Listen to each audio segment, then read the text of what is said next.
¿Qué tal estáis, cuasigenios? Hoy vamos a ver otro vídeo más de microeconomía. En concreto os voy a hablar de la curva de demanda-precio de otros bienes. Bien, este es el segundo vídeo que hago de microeconomía. Si habéis visto el primero, diréis, ¿pero qué vas a hacer el mismo vídeo? Porque también se llamaba así, el otro. No, el otro vídeo era la curva de demanda-precio de un bien. Y este es la curva de demanda-precio de otros bienes. Es diferente, ¿vale? Ya veréis por qué. Os recomiendo que veáis el primer vídeo. Pero si no lo visteis, pues bueno, os podéis entrar igual, ¿vale? No pasa nada. Bien, vamos a considerar que en nuestra economía hay dos bienes. El bien X mayúscula y el bien Z mayúscula. Un ejemplo sería que el bien X mayúscula sea leche y el bien Z mayúscula sean cereales. Vale, entonces, Px va a ser el precio del bien X y Pz es el precio del bien Z. X minúscula es la cantidad demandada del bien X. Y por último, Y o Y, ¿vale? Depende de dónde viváis. Yo en España se dice Y o Y. En México o Perú creo que decís Y, ¿vale? Así que como prefiráis, ¿vale? Pues va a ser el nivel de renta o salario. Bien, pues estas son las variables que vamos a necesitar para construir la curva de demanda-precio de otros bienes. Antes de nada tenemos que construir la curva de demanda, ¿vale? Yo la llamo curva de demanda general porque engloba todo, ¿vale? Entonces, vamos a escribirlo aquí. X es igual a F de P sub X, P sub Z, Y.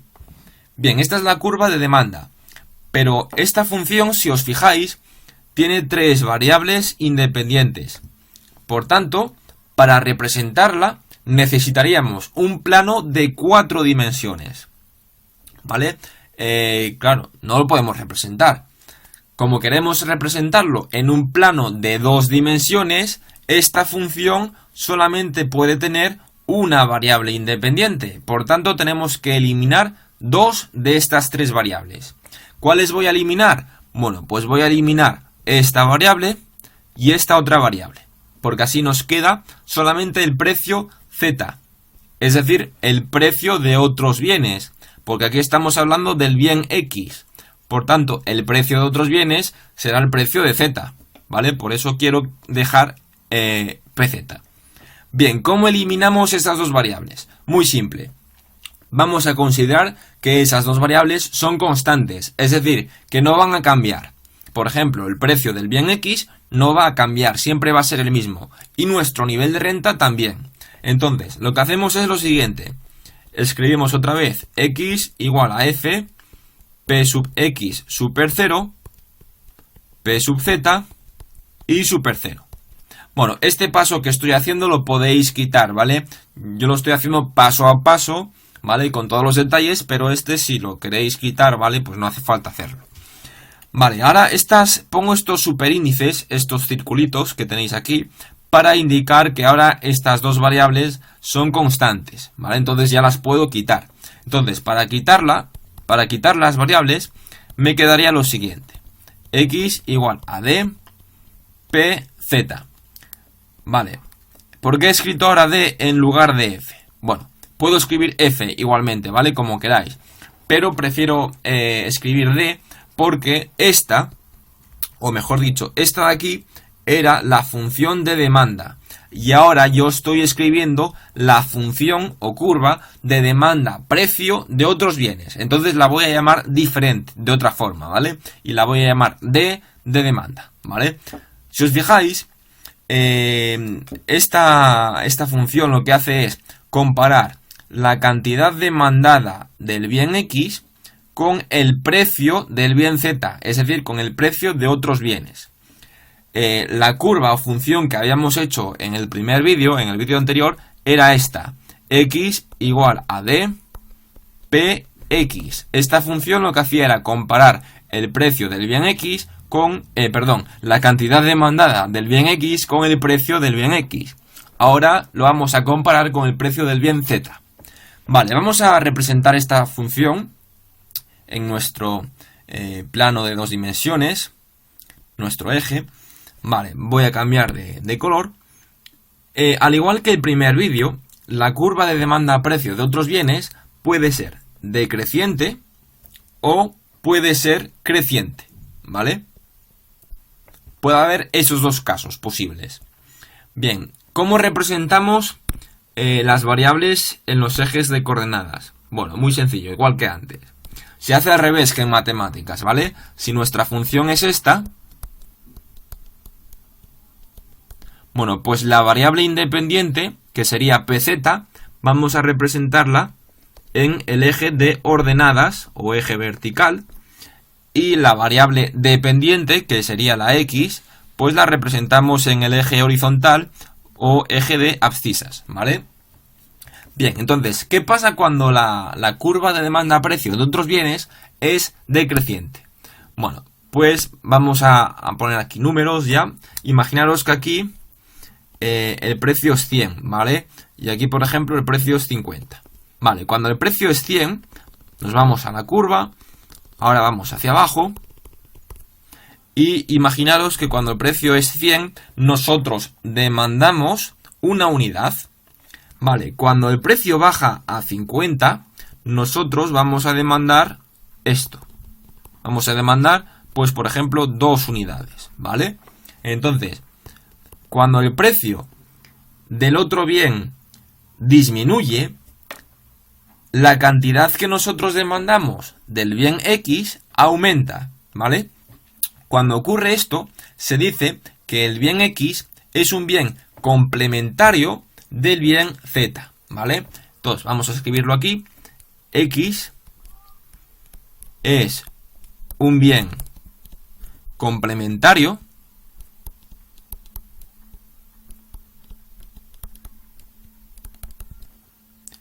del bien Z, ¿vale? Entonces, quedaros con eso. Curva de demanda-precio de otros bienes. Cuando la curva es decreciente, X es un bien complementario.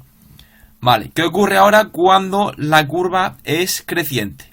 Bueno, pues lo mismo que antes. Aquí representamos el precio del bien Z. Aquí representamos la cantidad demandada del bien X. Imaginaros, por ejemplo, que aquí el precio es 30, ¿vale? Cuando el precio es 30, nosotros vamos a demandar, por ejemplo, 4 unidades. ¿Qué pasa cuando el precio es 70? Bueno, pues vamos aquí a la curva. Y cuando el precio es 70, nosotros vamos a demandar 6 unidades. Es decir, que cuando el precio del bien Z aumenta, nosotros vamos a demandar más cantidad del bien X. Por tanto, cuando esto ocurre, se dice que el bien X es un bien sustitutivo del bien Z, ¿vale? X es un bien sustitutivo de Z. O también se puede decir Z es un bien sustitutivo de X, ¿vale? Ahora os voy a poner ejemplos de estos dos tipos, ¿vale? Antes de nada, deciros que cuando la curva es decreciente, la pendiente de la curva es negativa, ¿vale? Por tanto, también se puede decir así: cuando la pendiente de la curva de demanda-precio de otros bienes es negativa, entonces el bien X y Z son bienes complementarios. Y cuando la curva es creciente, quiere decir que la pendiente es positiva. Por tanto, cuando la pendiente es positiva, los bienes X y Z son sustitutivos. Vale, vamos a ver ahora qué significa esto de bien complementario y bien sustitutivo. ¿Qué sería un bien complementario? O sea, dos bienes cuando son complementarios. Pues digamos que es cuando para comprar un bien necesito también el otro, ¿vale? Es decir, que los compro como si fuesen juntos, ¿vale? Imaginaros, por ejemplo, el coche y la gasolina, ¿vale? Son bienes complementarios. Vamos a ponerlo aquí. Imaginaros que X es el bien coche y Z es el bien gasolina. ¿Por qué son bienes complementarios? Bueno, pues si baja el precio de la gasolina, Z sería lo escribiríamos aquí, el precio de la gasolina. Si baja el precio de la gasolina, yo voy a poder comprar un coche o dos. ¿Por qué? Porque la gasolina está más barata. Por tanto, me voy a poder permitir ir en coche. Pero, ¿qué pasa si la gasolina sube de precio? Bueno, esto también se puede decir así, ¿vale? Si el precio sube, la cantidad demandada disminuye, ¿vale? Se puede decir de las dos formas. Al bajar el precio, aumenta la cantidad demandada, o al subir el precio, disminuye la cantidad demandada. Bueno, pues en el ejemplo que os puse, al subir el precio de la gasolina, claro, yo igual no me puedo permitir pagar la gasolina. Entonces, si yo no me puedo permitir pagar la gasolina, tampoco me voy a poder permitir comprar un coche. Porque ¿para qué voy a comprarme un coche si luego no voy a poder comprar la gasolina? No tiene sentido, ¿no? Entonces, X y Z serían bienes complementarios, ¿vale? Al subir el precio de un bien, pues disminuye la cantidad demandada del otro. Vale. Vamos a ver ahora un ejemplo de bienes sustitutivos. Imaginaros, por ejemplo, pues no sé, que X sea azúcar y Z, por ejemplo, sacarina, ¿vale? Bueno, en España, en otros países no sé si también hay sacarina o lo llamáis de otra forma. Es como una especie de azúcar, ¿vale? Pero lo usan creo que la gente que tiene diabetes o algo así, ¿vale? Pero bueno, viene a ser lo mismo. Vale, estos son bienes sustitutivos. ¿Por qué? Porque se pueden sustituir el uno al otro. Es decir, si aumenta el precio de la sacarina, pues yo no voy a comprar sacarina, porque como el azúcar es prácticamente lo mismo, pues en vez de comprar sacarina, compraré azúcar. Por tanto, cuando aumenta el precio del bien Z, también aumenta la cantidad demandada del otro bien. Es decir, al aumentar el precio de la sacarina, yo voy a demandar más azúcar. Y al contrario, cuando disminuye el precio, cuando pasa de 70 a 30, la cantidad demandada pasa de 6 a 4. Al disminuir el precio del bien Z, disminuye la cantidad demandada del bien X.